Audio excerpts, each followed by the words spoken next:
Bien, Dios les bendiga. Vamos entonces a continuar con este curso introductorio al Nuevo Testamento, sesión 2. Continuamos entonces estudiando el contexto en tiempos de Jesús y vamos a empezar con la sinagoga. Entonces, cuando Israel estaba en el exilio, no podía congregarse, no podía ir al templo. Entonces surge la necesidad de congregarse y empezaron a tener lugares de reunión, lo que llamaron sinagogas. En un momento vamos a explicar qué hacían en las sinagogas. Entonces, ya allá en el exilio, ellos empezaron a guardar el sábado, o sea, el reposo, y a circuncidarse y a congregarse, o sea, las tres cosas que los unían como judíos. Repito, guardar el sábado y pues a leer la ley, o sea, congregarse, y la circuncisión en el caso de los hombres. Ahora, en tiempos de Jesús ya había templo. Ese templo, ¿quién lo hizo? Pues fue el que se reconstruyó en tiempos de Esdras y Nehemías, pero recuerden que en todos los mapas aparece ampliación hecha ¿por quién? ¿Por quién amplió el templo?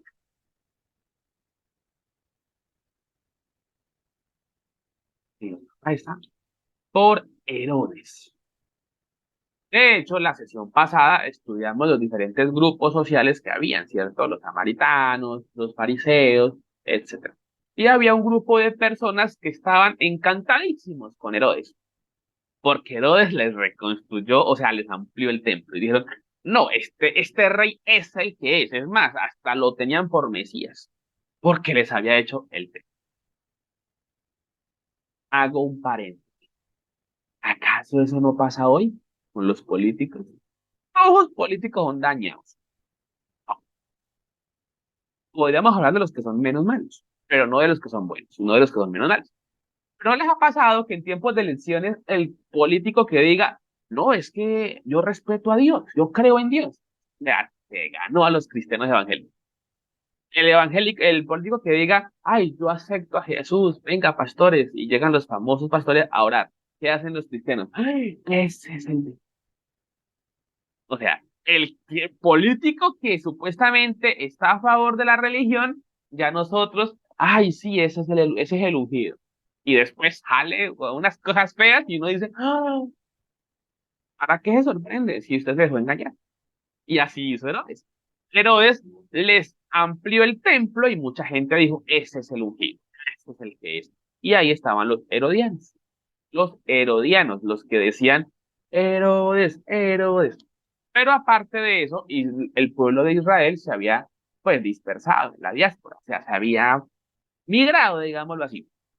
Entonces ellos siguieron con la idea de la sinagoga. ¿Por qué? Pues para poder congregarse, para no tener que ir pues al templo tan seguido. Pero sí iban al templo a las fiestas. Pero para el diario, para ir, digámoslo, cada día de reposo, pues la sinagoga. ¿Qué es la sinagoga? Todo esto les va a quedar en la plataforma, en las diapositivas, que el material. Sino que me gusta que aquí las clases sean más un conversatorio para que ustedes también puedan hablar, cosa que no han hecho mucho. Pero bueno, no importa. Entonces, ¿qué era la sinagoga? La sinagoga literalmente significa asamblea. Y si significa asamblea, pues ya nos habla de reunión, ¿cierto? Básicamente sucede en el cautiverio, lo dijimos ahora. Pero, ¿qué era la sinagoga? Era el núcleo social donde los judíos se reunían para socializar y hacer los cumplidos familiares, o sea, los deberes familiares, como era el rito del culto. Allí entonces promulgaban la cultura, promulgaban la religión y aparte de todo, servían, digámoslo así, en la lectura de la ley, en el cumplimiento de cada uno de los ritos. Y aparte de eso, era el lugar donde se educaban. ¿Quiénes educaban? Los niños y los adultos. Entonces, allí se reunían los días de reposo para aprender, pero en semana también era un centro de estudio. O sea, en semana en la sinagoga era para estudiar los niños y el sábado para el rito o la liturgia. Entonces, como les dije hace un momento, El pueblo de Israel tenía tres elementos: los judíos, la reunión del culto, el día de reposo y la sepultura. Entonces, el templo siempre hizo eso, conectarnos, ¿cierto? De hecho, en tiempos de Jesús, el templo tenía negocios amplios con otros países, importaba especias, importaba madera, importaba telas, porque el templo, lo vimos la vez pasada, se convirtió en un relajo. Eso era, bueno, aquí en Cúcuta, una Alejandría gigante. Era un lugar de compra y venta, pero no de cosas buenas, sino estafadores. Puede que el producto fuera bueno, pero se lo vendían muy caro. Por eso Jesús les dijo, cueva de la ley. Recuerden la clase pasada. Entonces, la sinagoga se convirtió en eso. Entonces, ¿en dónde ven judíos? Pues en todo lado. En Alejandría, en las regiones de Roma, en las regiones de los Sidonios, en todo lado había una sinagoga, que eran los lugares de reunión. Entonces, si ustedes me preguntan cómo estaba conformada la sinagoga, pues hay que destacar que básicamente existía un cofre, o sea, un recipiente donde allí se guardaba el rollo de la ley. Alguien me preguntaba la vez pasada, hermano, ¿quiénes eran los escribas? Los escribas eran personas que escribían, a la redundancia, y que escribían la ley. O sea, esta mano mía es un rollo de ley. No había fotocopia, no había impresora. Tenía que alguien tomarse el tiempo y volver a escribirla en otro lado. Entonces ya teníamos dos rollos. Entonces, como habían mucha sinagoga, haga de cuenta que si habían judíos en 100 ciudades, pues habían 100 rollos. Entonces, habían personas. Ay, pero eso lo puede hacer cualquier persona. No. Escribir, primero, pues ya siempre se ha sabido que una cosa es ser educado en muchas cosas y otra cosa es ser alfabetizado. Usted puede ser educado en valores, puede ser educado en el trabajo, pero si no le enseñaron a escribir, usted no sabe, ¿cierto? Eso es diferente. Eso es lo que le pasó a muchos de nuestros abuelos, personas trabajadoras, decentes, pero pues no escribían ni leían, ¿cierto? Entonces, en el pasado, pues mucho peor. No todo el mundo escribía. Primer problema para que no todo el mundo lo hiciera. Y segundo, era que el ser escriba era una profesión, digámoslo así, una profesión espiritual. Entonces la persona tenía que dedicarse y eso no era de, ¿qué dice? Hoy vine. No, eso habían, primero, una inversión, porque habían muchas plumas o muchos bolígrafos, digámoslo así, y en cada lugar donde había una expresión que dijera Yahvé o Dios, el escriba que hacía, un ejemplo, digamos que Jehová de pastor, Jehová, tinta nueva y lápiz nuevo, Jehová, destruye el lapicero, la pluma y sigue escribiendo. O sea que si en ese capítulo habían 10 Jehovás, pues, el Salmo 146, por ejemplo, ¿no? Eh, imagínense, tenía que cambiarlo mucho. Entonces era algo demorado, algo costoso. Entonces el escriba era una forma. ¿Y quién le pagaba? La sinagoga se conformaba. Entonces, en las sinagogas habían rollos. ¿Quién los escribía? Los escribas básicamente. Había un pupitre o una especie de atril para la lectura. Allí entonces se buscaba que el que leía la ley, pues tuviera como una distinción. Es de ahí viene, digámoslo así, la idea de la TIL y de la plataforma en los templos evangélicos. Aunque yo tengo mis reservas con eso, porque hay gente que ya lo que busca es que la tarima sea lo más novedoso del mundo y lo más del mundo, y mi iglesia sí es bonita, la suya no, la mía que la suya no, la mía tiene tres niveles, la suya uno. Eso se volvió una cosa muy maluca. Yo conocí un pastor que él decía, yo no tengo tarima en mi iglesia, porque el culto, como era un cuadrado, él decía, lo podemos hacer desde cualquiera de las esquinas. Aquí nadie es más que nadie. Y él tenía una teología muy bonita. Pero es que hoy realmente los templos son una pelea. No sé si ustedes conocen, pero muchos pastores, cuando te saludan, esa es la pregunta. ¿Y usted cuántos tiene? Y las preguntas de fin de año. ¿Y cómo le fue este año? Yo estudié con pasión toda mi carrera y algunos con pesar. No, pues, no, este año no pudimos hacer nada y no falta el que sacaba pecho, ¿no? No, pues para la gloria de Dios, este año ampliamos el templo. Para la gloria de Dios, este año pusimos aire acondicionado. Para la gloria de Dios, el parqueadero. Yo no estoy de acuerdo con muchas cosas. De hecho, les anticipo a mis estudiantes, estoy en la escritura de unos libritos porque el templo se convirtió en el eco del pastor. El texto base del libro que estoy escribiendo es, ¿no es esta la gran Babilonia que yo para gloria de mi poder y mi majestad? Pero entonces, en ese tiempo sí era funcional, ¿cierto? Era para que la persona leyera, sin luces, ¿no? Y sin humo. Entonces, había el lugar para que se leyera. De esa manera, pues la persona que leía, pues podía estar.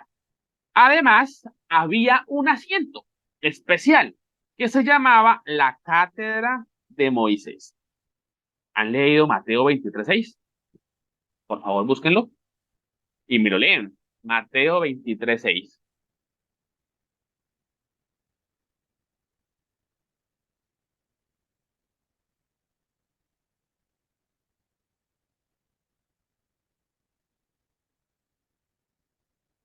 ¿Sí se los dije bien? Eh, Mateo 23. Dice, eh, 6. Llaman a los primeros asientos y las primeras sillas en la sinagoga. Bueno, sí era ese, pero creo que es otro texto que está más antes, en el 23 mismo. Ya les indico cuál será, que lo dije mal. 23. Listo, el 2. En la cátedra de Moisés se sientan los escribas y los fariseos. Ok. ¿Y para qué era la cátedra de Moisés? Resulta que era un lugar donde explicaban. O sea, la cátedra de Moisés era un espacio, una silla, digámoslo, donde se sentaba el expositor. Una cosa era donde leían la lectura y otra donde explicaban. Explicar, pues, es la reflexión que se da. Entonces, eso tenganlo presente. Estaba la cátedra de Moisés. De hecho, la palabra cátedra de Moisés hace relación a una silla, una banca. En griego se dice cátedra, de hecho. Entonces, era una silla especial, ya les dije, donde estaba el que daba la exhortación. Aparte de eso, estaban pues unos elementos de adorno como las lámparas y obviamente el combustible para que alumbrase. La asistencia de las sinagogas era concurrida por niños, niñas, hombres y mujeres. Usted me dirá, ¿será que iban los pobres y los ricos por separado? No. Básicamente allí convergían todas las clases sociales. Entonces, allí estaban. Sin embargo, sí existían unas sillas especiales para esa gente, ¿no? Especial. Y a veces hay en todas las iglesias. Entonces, busquemos ahora sí, Mateo 23:6, que es lo que decía hermana María Eugenia.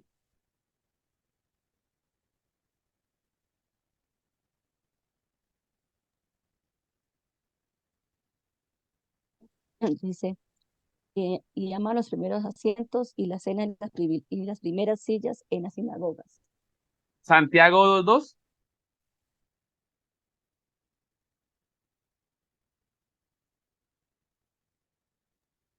Porque si en vuestra congregación entra un hombre con anillo de oro y con ropa espléndida, también entra un pobre con vestido andrajoso. Sigue, hasta el 3.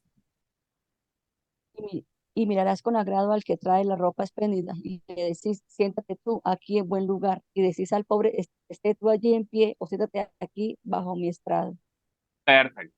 Entonces, aunque convergían todas las clases sociales, habían sillas para los más distinguidos. Y también habían otros espacios, ¿cierto? Para destacar a los más dadivosos, esas personas que sienten la carne. Entonces, allí están. En algunas sinagogas, entonces, eran muy grandes y separaban a las mujeres de los hombres. Entonces, digámoslo, claro, sí estaban separados siempre, pero en algunas que eran más grandes, entonces no cabían en la sala, digamos, todos, hombres y mujeres, entonces los hombres quédense aquí y las mujeres quédense afuera, ya en la cortina de al lado. Allí es que nace la frase tan bonita de Pablo: la mujer calle en la congregación. ¿Por qué bonita? Porque hay gente que no la ha entendido. Les explico. La mujer debe callar en la congregación por una sencilla razón, porque la mujer no sabe. ¿Y por qué no sabe? Porque no puede aprender. ¿Y por qué no puede aprender? Porque no es digna de aprender. En este momento. Entonces, cuando Pablo le dice la mujer calla en la congregación y más bien pregunten en la casa a su marido, si lo quisiéramos aplicar hoy sería: el que no sabe, cállese, hombre o mujer. Porque es que mucha gente habla en las iglesias, hasta predica, no sabe. ¿Cómo así que no sabe? Sí, no sabe. Por ejemplo, el que día alguien me decía, alguien predicaba y habló de la gracia de Dios y después leyó en Ruth que Ruth halló gracia, entonces dejó de vos. No es la misma gracia, es diferente. Entonces, una persona que no sabe, y no lo digo con grosería, no debe enseñar. En ese tiempo eran las mujeres, porque la mujer no podía aprender, no tenía como esa facilidad, esa participación. Pero hoy día, donde mujeres pueden aprender, hombres pueden aprender, pueden enseñar. ¿Quién es el que no puede enseñar? El que no sabe. Es mejor, si a uno lo ponen a predicar, hermano, es que yo no me desenvuelvo bien. Pero es que nos han enseñado que no, hermano, usted dispóngase en el Señor. Vea, con esa frase de usted dispóngase, hay predicaciones que son raras. Y yo le decía a unos pastores en otro lado, a veces hay una sola oportunidad, porque hay personas que visitan la iglesia una vez y predica un hermano que no supo predicar, un hermano que dijo algo que no era y se perdió la oportunidad de que esa persona que por fin fue recibiera algo bueno. Hermano Javes, usted es muy grosero. No, lo que pasa es que yo tengo un afecto muy amplio por la predicación. Y para mí la predicación es lo más importante en un culto. ¿Y por qué? Sencillo. Porque la adoración, yo puedo adorar en mi casa. Que en la iglesia lo hago con más libertad, con mis hermanos, claro que sí, y es muy bonito hacerlo. Pero la predicación, bueno, hoy día usted dirá, no, yo pongo un video, pero mucha gente pone videos en la casa, pero no le pone cuidado, o sea, está ahí como de fondo. Pero cambio, uno sí va al culto para que escuchar esa predicación. Eso que lo nutre a uno, eso que uno dice, aprendí, ¿cierto? Y cuando no se recibe eso, puede pasar lo que les dije. Alguien fue y tuvo esa oportunidad y se desaprovechó, porque simplemente la persona que predicó no preparó el mensaje, o no sabía, o simplemente no se esforzó. Yo enseño homilética hace unos buenos añitos y siempre les digo eso. Usted como predicador respete el tiempo de la gente que va a escuchar. Respete el tiempo y respete la participación que van. Sí. Jamás diga esta mañana sacando el mensaje, porque es que no está bien. Usted como pastor, usted tiene un compromiso y es sacar las prédicas con, porque ese es su trabajo. Ay, que no me pagan. Así le paguen poquito, eso es un sueldo y es un compromiso. Entonces, tengamos en cuenta lo de la predicación. Entonces, en la cátedra de Moisés se sentaba el predicador, digámoslo así. Entonces, la mujer era excluida. En las más pequeñas, las mujeres podían estar, pero separadas de los hombres. El hombre tenía el compromiso de ir todos los sábados. La mujer también podía ir, pero si no iba, pues, pero el compromiso era de los hombres. Los niños debían ir en semana para estudiar, para aprender. Los niños y las niñas aprendían en la casita cómo hacer masitas, cómo prender la lámpara. Esto, hermano, Dios lo permitía. Recuerden que está el contexto. El contexto. Es como decir, por ejemplo, hoy, digamos que nosotros estamos en tiempos de Jesús. Hoy. Entonces Jesús dijo y dice, ámense los unos a los otros. Y a esas personas que son con orientaciones sexuales diferentes, también ámenlas para que lleguen a los pies del Señor. Esto dice la Biblia hoy. Que la Biblia diga eso no quiere decir que Dios está a favor de que la gente tenga diferentes orientaciones. Simplemente es el contexto. Entonces, en esa época el contexto era muy patriarcal. No está bien decir machista. ¿Por qué no? Porque ellos no conocían esa palabra. ¿Entienden? Eso es una categoría que hoy usamos y si juzgamos el pasado, pues es machismo. En ese tiempo era normal, era algo muy patriarcal, pero eso era de todas las comunidades. La Biblia no es machista, la Biblia está en una comunidad. De hecho, Jesús sí intenta romper esos paradigmas de la mujer y a darle una importancia. Recuerden eso, el mismo Pablo lo dice. En Jesús no hay judío ni gentil, hombre ni mujer, pobre ni rico, griego ni no griego, en fin. Cuando la Biblia dice griegos, ¿a qué se refiere? Dice judío, gentil, pobre, rico, hombre, mujer, griego o no griego. ¿Quién es el griego? ¿Eh? ¿Quién cree que es el griego? Si ya dijo que gentil, entonces ¿quién es el griego? ¿Eh? ¿Y qué sabe? Los griegos eran famosos por ser muy educados. ¿Señora? ¿Ana Flor? El griego era conocido por ser muy sabio, por ser la persona entregada a la filosofía, al conocimiento. Entonces, Pablo es muy eufemista. Eufemista es cuando uno dice una palabra diferente para que no suene feo. Pero si fuera sido tosco, Pablo fuera dicho a mujeres y a hombres, a gentiles y a judíos, a los inteligentes y a los escasos de conocimiento. Pero ahí dice griegos y no griegos. ¿Está claro?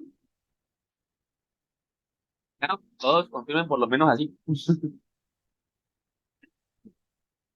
Ahora, la Es que, administración de la sinagoga, pues, señora, es que lo que usted dice es comparado también, perdón, comparado con la educación antiguamente. Antiguamente la educación solamente era para hombres y las mujeres pues, le enseñaban solamente a cocinar, a planchar y a lavar. Y a los niños, pues eran menospreciados antiguamente, cuando se dice que las mujeres y niños eran muy excluidos antiguamente, solo estudiaba el varón. Pareció semejante a la historia de la educación, es que si miramos la contemporánea que ha vivido, siempre ha sido así, pero es que mucha gente dice que la Biblia es de machistas, la Biblia es fuerte, la porque Biblia lo que está tiene en un algo, contexto. Sí, señora, es correcto, sí, pero miren los paréntesis que hace Jesús con las mujeres y Pablo, ¿vale? Bueno, esto debería ser tarea, pero se los voy a ayudar, aunque ustedes lo van a buscar después. Los personales de la sinagoga, porque estos eran como especie de iglesias, no eran templos, eran como comunidades, reuniones, ¿no? Estaba el principal de la sinagoga, o sea, el encargado de enseñar, el encargado de dirigir, ¿cierto? De hecho, siempre Pablo llegaba al principal de la sinagoga. Estaba el Hassam, eran básicamente los siervos encargados de los servicios materiales. Bueno, pues ya se entiende, ¿no? Servicios generales. Pero también los encargados de realizar castigos físicos. ¿Cómo así? Sí, porque si alguien cometía un mal comportamiento, pues le hacían su respectiva corrección. Ellos eran los encargados de hacerlo. Y estaban también otras personas que podrían considerarse los limosneros, que eran los que recogían las ofrendas. Lean Mateo 6, por favor, 6:2.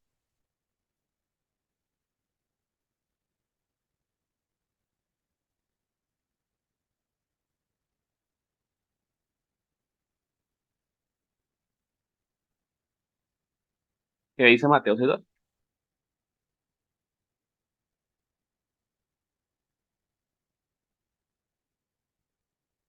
Cuando, Mateo cuando 6:2. pues, cuando pues de limosna, no hagas tocar la trompeta delante de ti, como hacen los hipócritas en las sinagogas, en las calles, para ser alabados, porque los hombres de cierto digo que ya tienen su recompensa.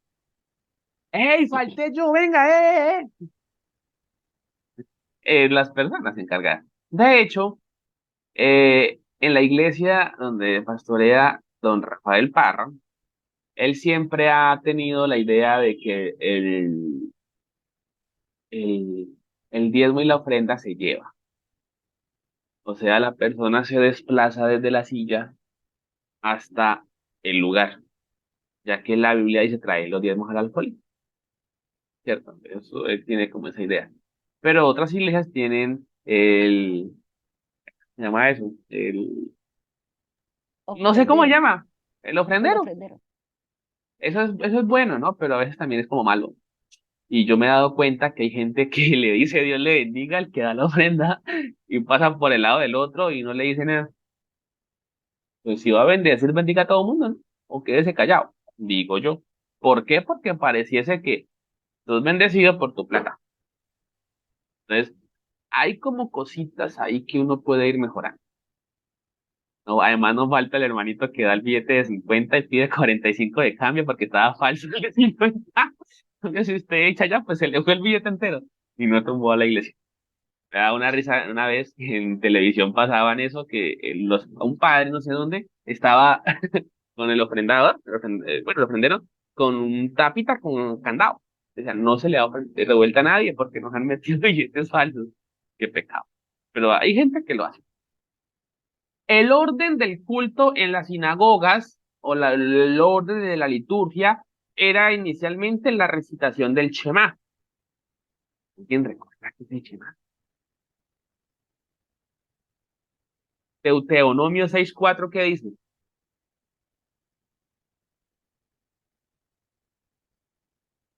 Deuteronomio 6:4.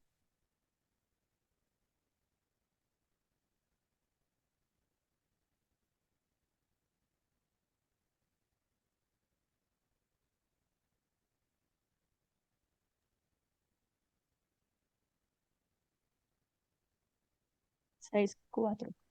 O- Oye, perdón, siga, siga, mi hermano, tranquila. Oye Israel, Jehová nuestro Dios, Jehová uno es. Perfecto. Ese era básicamente un credo. Como decir, creo en Dios Padre Todopoderoso, creador del cielo y de la tierra. De hecho, el credo es válido.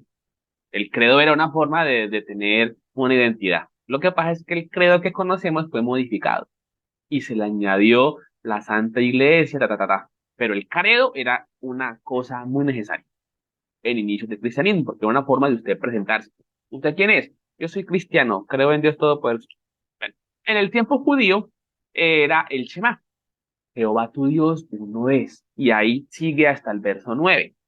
Era muy interesante que ustedes se lo aprendieran. Hay gente que se lo sabe. Y no solo eso, sino el número 626, que es la bendición sacerdotal. Entonces, iniciaban con eso. ¿Por qué? Porque era una forma de decir, los que estamos aquí, nos une la creencia en el YHWH. ¿Qué es eso? YHWH es el tetragramatón. Tetra, cuatro. Gramatón es letras. Entonces, tetragramatón divino. ¿Por qué divino? Porque es del cielo. Entonces, solo que uno dice llave, pero llave no es válido. Llave, eso no es una forma de decirlo. Pero entonces, era para decir los que creemos en el Dios de Moisés, digámoslo así. Entonces, ahí está la declaración. Después estaba la lectura de la sesión del día correspondiente a la ley. Entonces se leía, pues, el libro que se iba a leer, la lectura que se iba a tener. Algunos plantean que la lectura del sábado o del día de reposo estaba dividida en 7 secciones. O sea, que leían artículos, ¿no? Una vez yo llegué a la iglesia y el pastor le dio por leer todo el 119. Ay, ay, Señor Jesús. Pero otro día, ya después de muchos años, hice lo mismo y me gustó. pero lo leyó en un ayuno congregacional. Y en el primer momento leyó los 10 versículos, o sea, los dividió la lectura, hizo como no sé cuántas lecturas, pero ya no dolió, ¿cierto? Porque es que a veces uno se sienta, o sea, se pone de pie a leer todo eso, y cansa. Pero entonces, allá eran 7 veces. De hecho, recuerden, creo que es Esdras, que dice que leyó la Biblia, la ley, pues, al lado del río todo el día. A veces nos quejamos mucho, ¿no? Después estaba la lectura de los profetas. Recuerden que la Tanaj, o sea, el compilado de escritos que hoy es el Antiguo Testamento, estaba conformado antes por tres categorías: la Torá, los Nevi'im y los Ketubim. La Torá en los 5 libros del Pentateuco. Los Nevi'im son los profetas y los Ketubim los escritos. Entonces, ellos leían en las sinagogas la ley y los profetas. Curiosamente, ellos creen que Josué y Jueces son profetas. De hecho, son llamados profetas anteriores. Yo les voy a poner en las diapositivas la clasificación del canon judío para que ustedes se ubiquen. Después ya era el estudio o la investigación donde el principal o el invitado explicaba la lectura o explicaba la porción que se tenía para ese momento. Y después ya se acababa todo con una oración que algunos también cantaban. Pues yo no estoy diciendo que sea el modelo perfecto, ¿no? Pero miren que dejaban los coros como para ese momento final, para ese momento más pequeño. Porque por lo general, ¿saben a dónde cantaban los salmos los judíos? En el camino al culto. Esos son los cánticos graduales, los cánticos que una persona va entonando mientras va caminando. O sea, los cánticos eran como esa predisposición que el sujeto tenía. Y pues ya en su intimidad. Pero pues obviamente también son bonitos los salmos grupales, ¿no? Pero es que a veces se le da como más énfasis a los salmos. Y yo sé que hay gente que disfruta mucho, pero yo le decía a mi esposa el que día, es que, amor, uno los cánticos los pueden donar en casa. Y en la iglesia también, obvio, pero la predicación sí debería, todas las iglesias tenerle ese valor, porque es donde uno se nutre. Es muy bueno. A mí me encanta escuchar las prédicas. Así como me encantan, yo soy de los que voy mirando muy bien. Los estudiantes de predicación, yo los evalúo, incluso por las palabras que repiten, y voy tomando nota. Y cuando se acaba de la predicación, le digo, vea, usted dijo esta palabra tantas veces, se movió de esta manera y esto está mal porque eso indica esto y lo otro, por el lenguaje no verbal. Chévere, chévere. Una vez estaba en una clase evaluando y la señora se puso a llorar. Yo le dije, pues hermana, querías que usted mejore esto, ¿no? Porque un teólogo, para lo que sirve, es para un teólogo. No aprende a predicar, justamente, pues no avanzó. ¿Estamos entendiendo lo de la sinagoga? Hermano Javes, ¿y usted por qué tanto rato en sinagoga? Pues porque es que la sinagoga es fundamental entenderla para que disfrutemos, ¿cierto? Bien, si hablamos del templo de Jerusalén, ya lo hablamos la vez pasada. El templo era el lugar donde se reunía, era un lugar de interés político, social, religioso, que estaba administrado por los saduceos. Y los saduceos tenían todo un imperio comercial y por eso Jesús les dijo, ustedes son ladrones y malos. Y los fariseos, esto es recuerdo de la clase pasada, los fariseos eran buenos en su inicio. Porque los fariseos, cuando los saduceos corrompieron, digamos, el templo, dijeron, no, no, nosotros no nos queremos juntar de eso. Y los fariseos eran íntegros. El problema es lo que aún pasa hoy, que mucha gente es íntegra y se vuelve tan íntegra que no se junta con los demás. Soy tan santo que usted me daña la santidad. Entonces, ahí fue donde los fariseos ya hicieron lo que no era. ¿Entendimos eso? ¿Será que hay fariseos hoy día? No me respondan. Bueno, Bastantes, avanzamos. bastantes. Ahí sí habló la hermana. Pero no, pero está bien porque sí, a veces la gente, una vez un amigo escribió un texto muy bonito y decía, cuidado, la búsqueda de la santidad puede apartarnos de Dios. Muy bonito. Ahora hablemos de un comité judío. ¿Quién sabrá de qué estoy hablando yo? Un comité judío que estaba en Israel en tiempos de Jesús y esta gente decía, ellos son los más buenos. ¿De qué estoy hablando yo? El Sanedrín. ¿Han escuchado del Sanedrín? El Sanedrín, ¿no? Bueno, el Sanedrín Se era dice que Pablo era bien miembro del Sanedrín. correcto.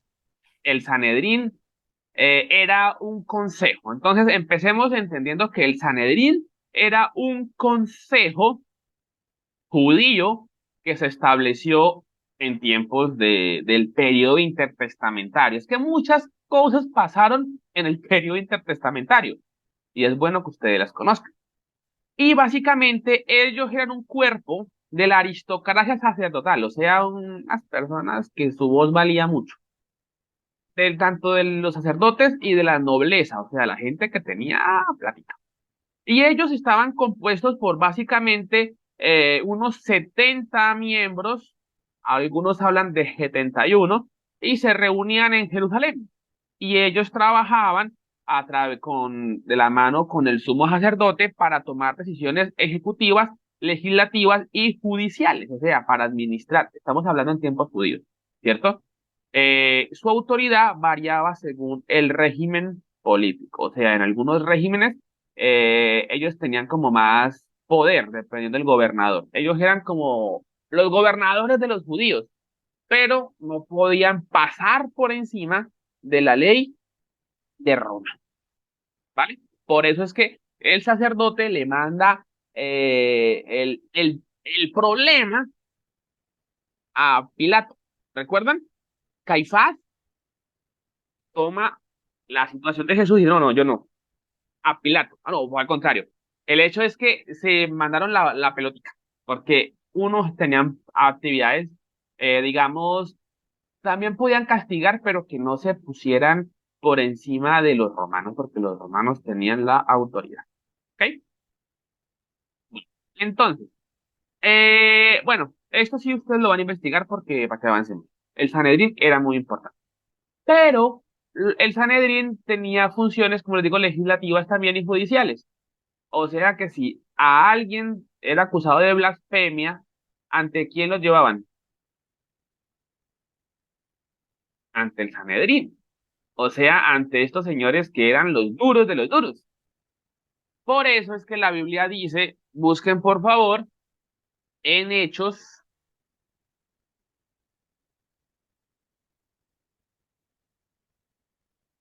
8.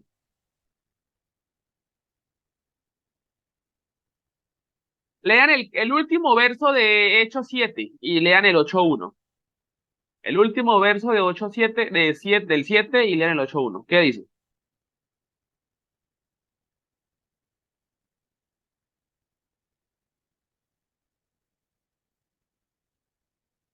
¿Qué dice? Y puesto de rodillas, clamó a gran voz, Señor, no les tomes en cuenta este pecado. Y habiendo dicho esto, durmió. Tacho. Ah, ay, ya sigues ahorita. Ahí están hablando de la muerte de Esteban, que fue apedreado porque dijeron, este man es malo, este señor es blasfemo, etcétera. Lee el 8, por favor. Y Saulo consentía en su muerte. En aquel día hubo una gran persecución contra la iglesia que estaba en Jerusalén, Listo. y todos fueron esparcidos por las tierras de Judea y de Samaria, salvo los apóstoles. Perfecto. Entonces, dice que y Saulo consentía en su muerte. Ese es uno de los textos en los que se tienen como para decir que Pablo tenía autoridad. Autoridad, es decir, era una persona de importancia, porque fue el que avaló lo que pasó ahí. Y si tenía ese poder para hacerlo, es porque era miembro de ¿qué? Del Sanedrín. Pregunta. ¿Pablo era casado o soltero? Resulta que Pablo, si era del Sanedrín, tenía que estar casado, porque el Sanedrín solo lo conformaban personas casadas. Ahí entonces, ¿qué hacemos? Ah, era viudo. No, pues muy conveniente.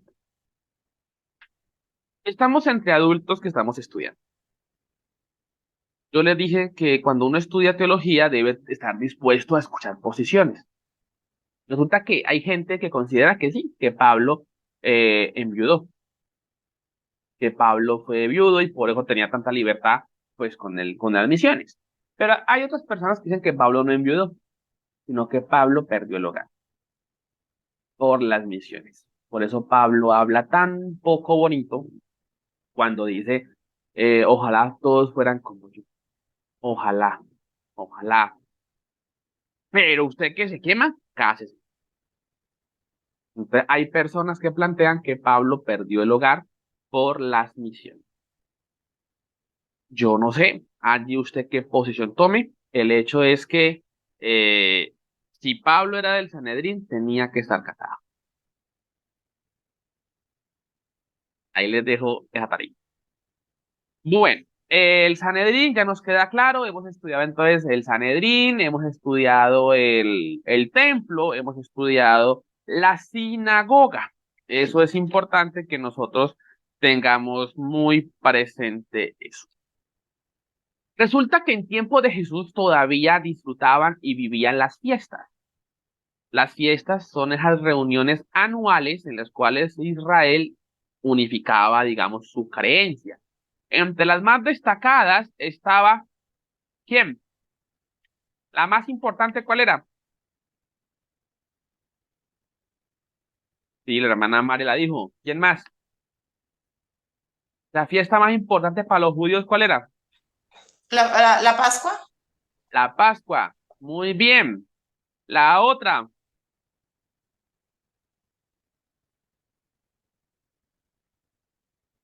el Pentecostés. Era una fiesta. Y le sigue la de los tabernáculos. Entonces, tenemos básicamente un par de fiestas, entre esas tenemos la Pascua, el Pentecostés, los tabernáculos. Y hay otras fiestas también, que son el Purín, la dedicación y la expiación. Las que dejó instauradas Moisés fueron ¿cuáles? Las tres primeras, o sea, la Pascua, el Pentecostés y los tabernáculos o las tiendas, que recuerden que era que todos iban a hacer unas tienditas para recordar cómo era que habían vivido en el tiempo del desierto. Las otras están entonces en Purín, la dedicación y la expiación, aunque la expiación era más ayuno que fiesta. Es importante que ustedes conozcan eso, porque para que entendamos qué hizo Jesús y por qué estaba tanta gente reunida el día de Pentecostés. Uno puede pensar, el día de Pentecostés, el día que el Espíritu Santo. No, resulta que estaban reunidos precisamente porque era una fiesta. Por eso había tanta gente desde otras ciudades y otros países. Una aclaración aquí. Resulta que las lenguas que ellos hablaron no fueron angélicas. En el caso de Pedro y la compañía que estaban allí en Pentecostés. La Biblia dice, y los partos elamitas les entendieron en su lengua. Haga de cuenta que estamos nosotros colombianos aquí reunidos y hay una fiesta, un congreso de mucha gente. Y termina la hermana María Eugenia hablando inglés, la hermana Mari francés, la hermana Flor italiano, la hermana Sandra árabe, hermano Samuel, no sé, alemán, la hermana Claudia chino.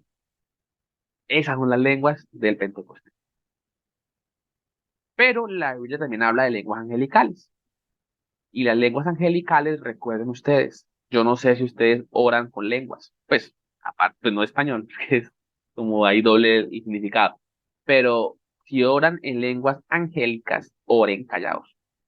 La Biblia lo dice. Si alguien ora en lenguas, ore para usted.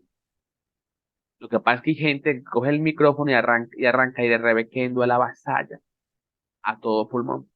Pablo dice, si alguien habla en lenguas y no hay intérprete, ore callado. O sea, santo eres tú, oh Dios, y de rebequendo. No aquí. Pero hay gente que no ha leído ese versículo y se enciende en el micrófono y ora toda una oración larga con puras lenguas. Y las lenguas se aprenden. Hay gente que no ora lenguas de verdad porque la gente se entiende, porque se las ha aprendido. Hay una emisora muy buena que habla en lenguas todo el tiempo, pues con mucha frecuencia. Y hay gente que se las aprende. Tanto así que si usted escucha gente hablar en lenguas, casi todos dicen lo mismo. Pues las fiestas eran motivo de reunión, de fraternización. Entonces, una pregunta, ¿el calendario de los judíos era solar o lunar? Creo que era lunar, creo yo. Era lunar. Y tenían dividido el calendario, o más bien tenían dos calendarios. Uno era civil y otro religioso. Pues es como decir clasificación, pero tenían muy en claro eso porque un judío, como les dije a ustedes, él era muy importante el templo, pero más que el templo era lo que hacían en el templo, lo que implicaba eso. Tengamos muy en cuenta esa parte, porque ustedes deben conocerla. La idea es que nos acerquemos al Nuevo Testamento y cuando ellos, el texto diga tal fiesta, el Sanedrín, ustedes entiendan, porque es que mucha gente lee la Biblia y pasa por alto esto, y no está mal, pero uno que quiere aprender más, uno no debe pasar de largo, uno debe sentarse y despacito leer todo. ¿Quedó claro?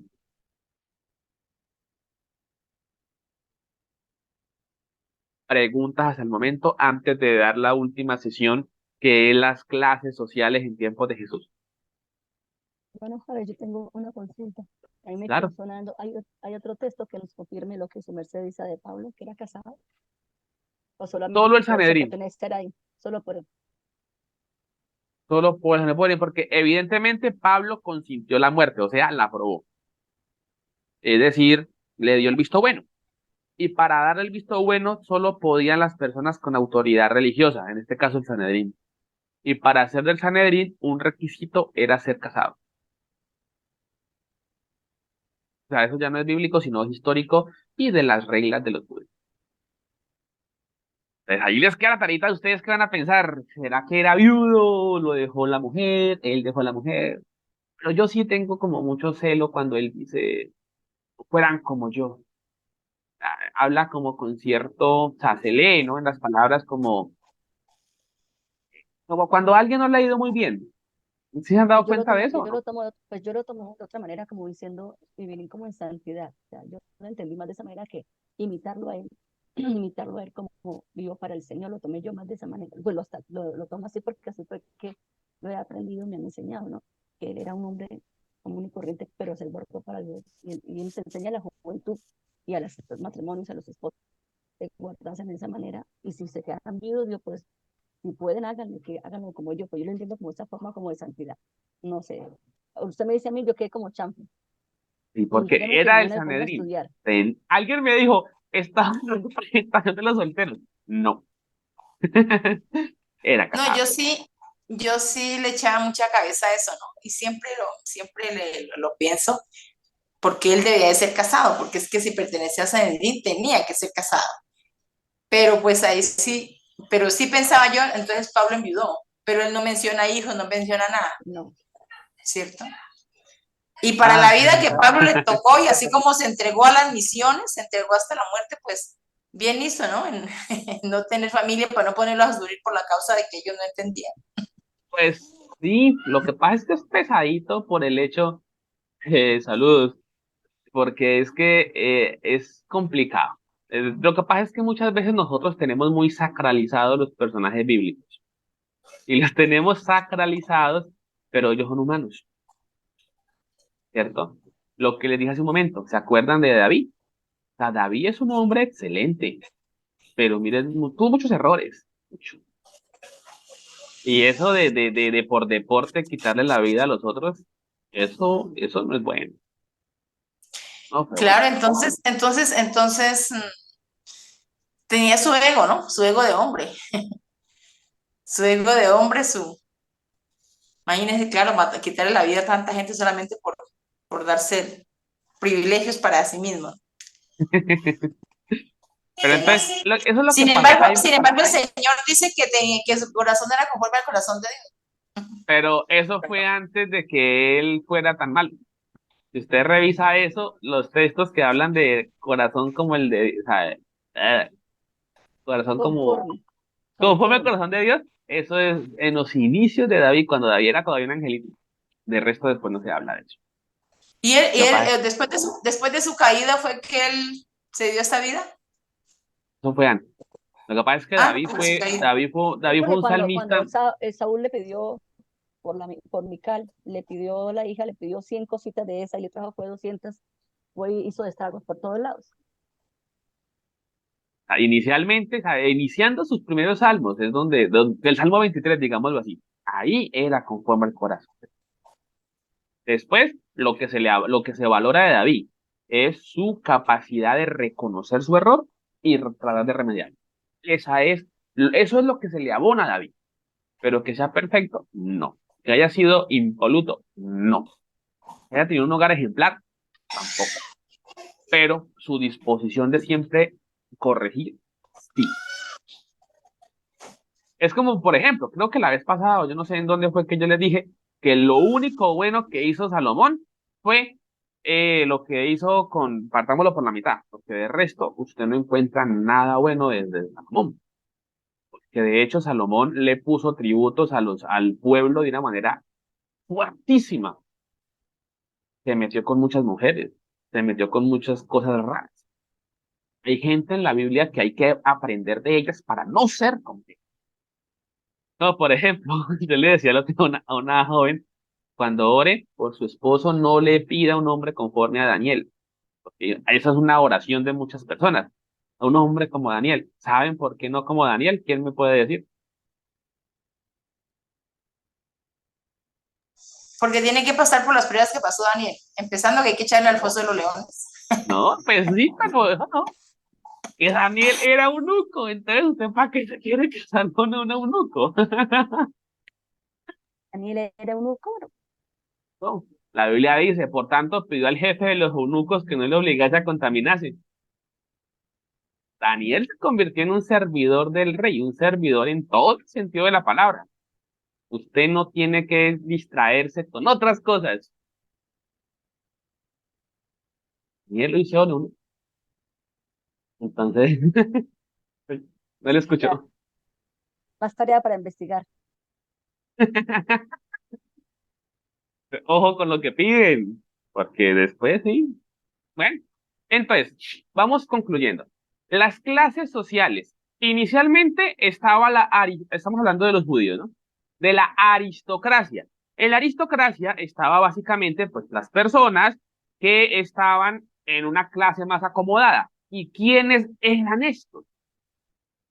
Los descendientes o la clase sacerdotal, o sea, los saduceos, que su riqueza provenía de estafar a la gente. ¿Y por qué estafar? Porque yo les expliqué la vez pasada todo ese proceso del templo, como ellos trabajaban, ¿cierto? También estaban algunos de los rabinos y claramente los descendientes de los macabeos que se habían convertido en la élite sacerdotal. Esto es importante que ustedes lo tengan pendiente, o sea, que quienes eran los que mandaban, los sacerdotes. Ahora, la clase media. La clase media estaba compuesta por todos los profesionales de la época. Yo les hablaba que en Jerusalén los negocios eran peluquerías, restaurantes, hoteles, me olvidó la otra, porque era pues las artes. Pero en algunos otros lugares estaban pues los carpinteros, los pescadores, y alguien que era carpintero, era pescador, no era pobre. Por ejemplo, en el caso de Pedro, Pedro no era pobre, Pedro tenía su barca, o sea, su camión, no era pobre, De hecho, él se fue para a servir a Jesús, pero dejó, se cree que a los papás o ha alquilado su vehículo, su barca, y después vuelve a ellos. Entonces, Pedro no era pobre. De hecho, casi todos los diferentes apóstoles tenían una profesión. Entonces, ¿ya? Perdón, profe. Entonces, Pedro, ¿a qué clase pertenecía? Pedro era clase media. No era rico porque no era de la clase de los privilegiados, pero tampoco era de los pobres. Es que a veces eso es lo que pasa. Hay predicadores que creen, y esto lo aclaro aquí ya. A veces decimos, el Señor escogió a lo más vil y menospreciado, y asociamos eso a los que fueron pandilleros, ladrones, trabajadoras sexuales, etcétera, etcétera, ¿cierto? Entonces, supuestamente, si una persona fue rescatada de la drogadicción, etcétera, etcétera, es que Dios me escogió a mí porque Dios escoge de lo más vil y menospreciado. Eso no es. Lo más vil y menospreciado es, haga de cuenta, los negros, las mujeres, los pobres, los viejitos. ¿Qué quiere decir esto? Las personas que la gente no quiere. Y uno dice, ¿este qué va a poder? Los indígenas. ¿Sí? Cuando la gente dice, ¿este qué va a poder? Ese es el vil y menospreciado. Solo que la gente piensa que el vil y menospreciado es aquel que tocó fondo y que de allá pues Dios lo levanta. El vil y menospreciado es esas personas. Como les digo, las personas que la sociedad excluye. Entonces, ¿por qué nos enseñan cosas tan diferentes, hermano? Porque es que Porque esto es un choque. hay pastores con muchos testimonios raros. Y de hecho yo les digo a algunos, ojo con confundir pecados con delitos. Los delitos se tienen que pagar. Pero hay gente que a voz en cuello dice, hermano, yo era Sicario y para gloria de Dios, Dios me salvó y aquí estoy predicando. Si hiciste maldades de ese tipo, tenés que pagar. Tienes que pagar. Dios te perdona y el perdón es restauración con Dios, pero el delito hay que pagarlo. Una cosa es, yo era mentiroso y borracho. Bueno, Dios me perdonó, me arreglé con mi esposa y hágale, siga para adelante. Pero donde hay delitos, hay que tener un pastor que tuvo sus fallas en el pasado y las pagó. Solo que cuando se fue no pidió la boleta de salida de la cárcel y en cierta ocasión, en el Putumayo, en un retén, lo cogió la policía, Pito Pérez, y lo cogieron. Iban por una campaña ya bueno, en Putumayo.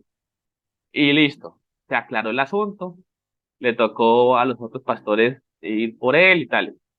Y estando en la campaña, llegaron otra vez los militares, varios policías, pero no los mismos, otros. Y todo el mundo se templó. ¿Qué pasó ahora? Y era que se congregaba un sargento, un teniente, y pues él iba a culto con escolta.